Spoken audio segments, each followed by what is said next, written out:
यानी कि गर्मी की छुट्टी रद्द कर दो, ठंडा की छुट्टी रद्द कर दो, सारे पर्व त्योहार की छुट्टी रद्द कर दो, इतवार को भी शिक्षक शिक्षिकाओं छात्र को बुलाओ और उनको जो है ले पढ़ दे पढ़ एकदम जो है जोर जबरदस्ती मार फेट वाला हिसाब करने से शिक्षा जो है वो गुणवत्तापूर्ण नहीं हो जाएगा और छात्र जो है वो नहीं पढ़ पाएंगे। उनको माइंड स्वतंत्र होना चाहिए, पढ़ाने वाला का भी पढ़ने वाला का भी।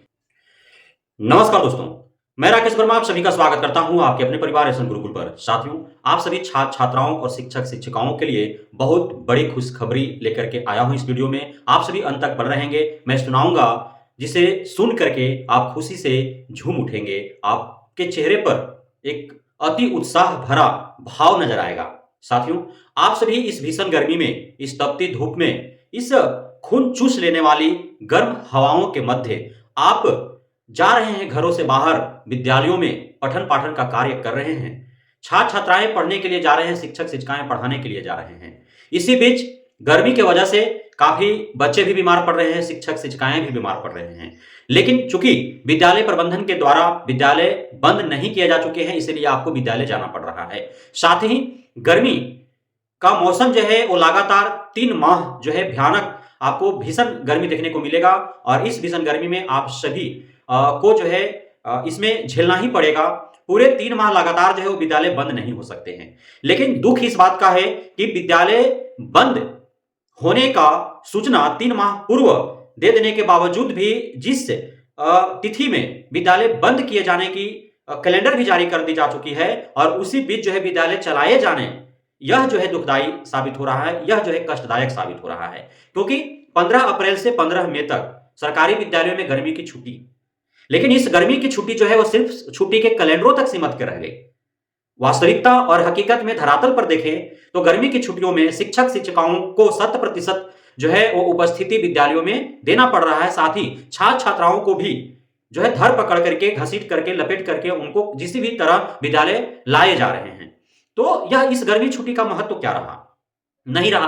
अब इसके बाद 15 मई जैसे ही समाप्त होगा, उसके बाद इससे भी भीषण गर्मी आपको देखने को मिलेगा मध्य जून तक। क्योंकि जो मानसून का आगमन होता है वह 10 जून के बाद ही होता है और मानसून का जब आगमन होता है 10 जून के बाद, जब पानी प्रारंभ में जब होने आरंभ हो जाते हैं वर्षा, तो उस समय और उमस सी हो जाती है। आपको धूप नहीं दिखेंगे, लहर नहीं चलेगा, लेकिन चूंकि 3 माह के भीषण गर्मी से जो भूमि है वो अत्यधिक गर्म हो जाते हैं, जो पर्वत पठार हैं वो अत्यधिक गर्म हो जाते हैं और जब वर्षा होती है तो नीचे से जो है ऐसा प्रतीत होता है कि कोयले, जलते हुए कोयले पर कोई पानी छिड़क दिया हो और उसे एक धाह निकल रही हो, तो इस प्रकार का प्रतीत होता है। तो इसी बीच जो है 15 अप्रैल से 15 जून 2 महीना के बीच में ही 1 माह के लिए गर्मी की छुट्टी अनिवार्य है, ताकि उस 1 माह जो है आराम से शिक्षक शिक्षिकाएं छात्र छात्राएं जो है वो अपने घर परिवार के साथ बिता सके। लेकिन सरकारी विद्यालयों में 2024 की गर्मी की छुट्टी आपको देखने को नहीं मिलेगी। वहीं निजी विद्यालयों की यदि बात किया जाए तो निजी विद्यालयों में 15 जून के बाद 15 मई के बाद 1 माह लगातार जो है गर्मी की छुट्टी आपको देखने को मिल रहे हैं। जितने भी विद्यालय प्रबंधक हैं, जितना बड़े से बड़े विद्यालय से लेकर के छोटे चौक चौराहे पर चलने वाले विद्यालय तक, वे सभी जो है 15 मई के बाद गर्मी की छुट्टी करने जा रहे हैं। कोई 17 मई से करेगा, कोई 18 मई से करेगा, किसी का 17-18 जून तक चलेगा, किसी का 20 जून तक चलेगा।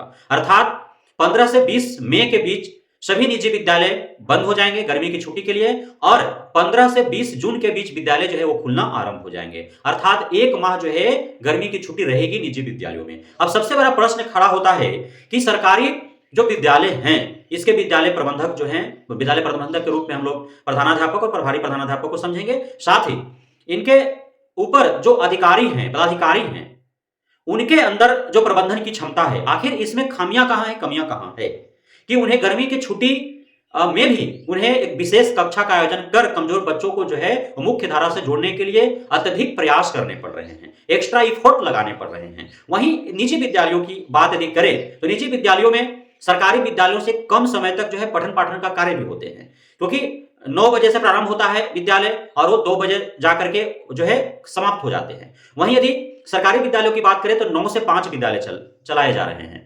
तो अत्यधिक समय तक जो है पठन पाठन का कार्य सरकारी विद्यालय में हो रहा है, उसके अपेक्षा निजी विद्यालयों में कम समय तक हो रहे हैं। बावजूद इसके उतने ही समय में जो है निजी विद्यालयों के बच्चे आखिर क्यों आगे निकल जा रहे हैं और सरकारी विद्यालयों के बच्चे क्यों पिछड़ जा रहे हैं, जबकि सरकारी विद्यालयों में भी साधन संसाधन जो है लगातार वो उपलब्ध कराए जा रहे हैं, सुख सुविधा से लगातार जो है सरकारी विद्यालय को लैस किया जा रहा है।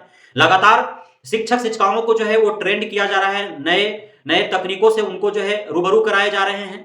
बहुत सरकारी विद्यालयों में जो है वो आईसीटी लैब्स खुल गए, डिजिटलाइजेशन हो रहा है, स्मार्ट बोर्ड उपलब्ध कराए जा रहे हैं।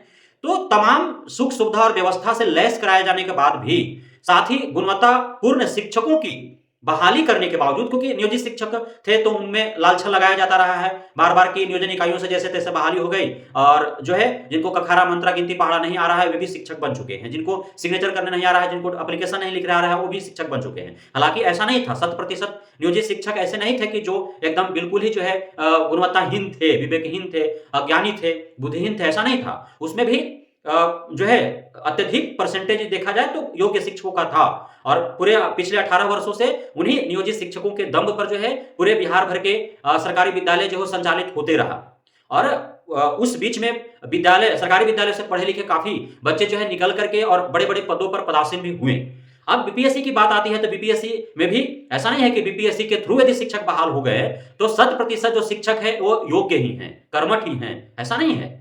क्योंकि आप सभी बार बार वीडियो वायरल होते हुए सुने होंगे, देखे होंगे कि किस प्रकार से भारत के उपराष्ट्रपति का नाम तक नहीं ज्ञात है। बहुत सारे ऐसे बीपीएससी उत्तीर्ण करके शिक्षक आ गए जिन्हें यदि 100 शब्द का एक आवेदन लिखना है उसमें 10 गलतियां जो है वो निकल कर आ रही हैं, है ना। उनको अपने विषय वस्तु के बारे में उनको जानकारी नहीं है। +2 का हाई स्कूल का विद्यालय का जो है वो शिक्षक बन चुके हैं, लेकिन उनको जो है कौन कितने चैप्टर्स हैं, जो किसी कोई हिस्ट्री का यदि टीचर बना है, हिस्ट्री में कितने चैप्टर हैं, कितने भागों में हिस्ट्री बटा हुआ है, केमिस्ट्री कितने भागों में है, और 9, 10, 11, 12 के केमिस्ट्री में कितने चैप्टर्स हैं, अलग अलग बुक का कितने भाग हैं, कौन केमिस्ट्री के कितने प्रकार होते हैं, फिजिक्स का कितने टाइप्स होते हैं, मैथ में कौन कौन से चैप्टर पढ़ने हैं, तो नहीं उनको नॉलेज है, बट वो शिक्षक बन चुके हैं। तो ऐसा नहीं है कि नियोजित शिक्षक जो थे वो 100% जो है पूरी तरह से अयोग्य थे और बीपीएससी शिक्षक 100% योग्य हैं, ऐसा नहीं है। नियोजित शिक्षकों से भी योग्य अयोग्य शिक्षक आए, बीपीएससी के थ्रू भी योग्य शिक्षक आए हैं। तो फिर भी जो है सरकारी विद्यालयों की दशा जो है वो इतना निम्न क्यों हो गया, क्यों जो है इसकी दशा दुर्दशा में बदल चुकी है, तब्दील हो चुकी है, क्यों आखिर जो है जो सरकारी विभागीय जो पदाधिकारी अधिकारी है उनका मैनेजमेंट जो है सही नहीं हो पा रहा है। और वही निजी विद्यालय जो है उनका मैनेजमेंट इतना अच्छा क्यों है कि वे कम समय में इतना अत्यधिक इफोर्ट लगा रहे हैं। और जबकि यहाँ सरकारी विद्यालय के शिक्षकों का वेतन देखा जाए तो उसके अपेक्षा जो है जो चौक चौराहे पर चलने वाले निजी विद्यालय हैं उनके पेमेंट जो है उनका, यदि डेली कोई शिक्षक यदि सिगरेट पीता होगा 10 रुपए का, तो वो सिगरेट बीड़ी गुटखा का भी खर्च जो है नहीं निकल पाएगा उसका, 1500-1200 रुपए ऐसे में वो पढ़ा रहे हैं। फिर भी वहां के बच्चे अत्यधिक जो है गुणवत्तापूर्ण क्यों निकल रहे हो। सरकारी विद्यालय जहां शिक्षकों का 35,000, 48,000, 52,000, 55,000, 70,000 रुपए सैलरी है पुराने शिक्षकों का, यहाँ के क्यों बच्चे आके पिछड़ जा रहे हैं। तो कहीं ना कहीं मैनेजमेंट में जो है वो कमी है। सरकारी विद्यालयों का मैनेजमेंट और निजी विद्यालयों का मैनेजमेंट दोनों में आकाश जमीन का अंतर हो जा रहे हैं। इस वजह से यदि नेतृत्वकर्ता अच्छा हो, मैनेजमेंट सही हो, तो फिर जो है अत्यधिक कार्यभार देने की आवश्यकता नहीं है, अलग से कक्षा आयोजित करने की आवश्यकता नहीं है, पर्व त्योहार ठंडा गर्मी की छुट्टी रद्द करने की आवश्यकता नहीं है, बल्कि जितने दिन जो है क्लासेज चलेंगे उतने ही दिन में जो है उन बच्चों को मुख्य धारा से जोड़ा सकता है, अच्छी शिक्षा, गुणवत्तापूर्ण शिक्षा प्रदान की जा सकती है, लेकिन शिक्षकों में जज्बा होनी चाहिए। सवाल यह है, अब निजी विद्यालय जो है वो कम समय में अच्छे गुणवत्तापूर्ण शिक्षा प्रदान करते हैं, कम सैलरी भी शिक्षकों को मिलती है, बावजूद इसके जो है सभी चीज जो है वहां पे थोड़ा सकारात्मक देखने को मिलता है। सरकारी विद्यालयों की अपेक्षा वहां पे जो है अत्यधिक जो है जो बच्चे वहां के होते हैं वो गुणवत्तापूर्ण होते हैं, और काफी जो है अत्यधिक जो है इनकी अपेक्षा, सरकारी विद्यालय में पढ़ने वाले बच्चों की अपेक्षा वहां के बच्चे जो है वो अधिक तेज जो है वो नजर आते हैं अलग अलग विषयों में। तो यह जो है कमी जो है, ये जो खामियां हैं, ये जो कुर्तियां हैं, ये जो अनियमितताएं या गड़बड़ियां हैं, वो कहां से आ रहा है, इस पर सोचने और समझने की आवश्यकता है। जिस प्रकार से निजी विद्यालयों में जो है वो अलग अलग गतिविधियों से उन्हें देखा जाता है कि बच्चों में कौन सी जो विषय वस्तु है उसको किस रूप में उनको पढ़ाना है, ताकि वे उनके दिमाग में जो है वो घुस जाए कि कभी निकले ना।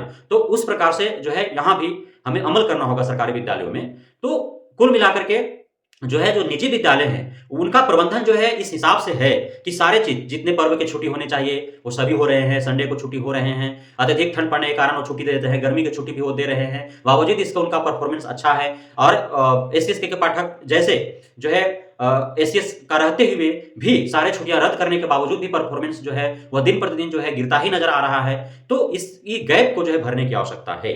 बहुत बहुत धन्यवाद आप सभी साथियों का हमारे साथ जुड़े रहने के लिए, बने रहने के लिए, हमें इतना प्यार देने के लिए, हम पे भरोसा बनाए रखने के लिए। जय हिंद।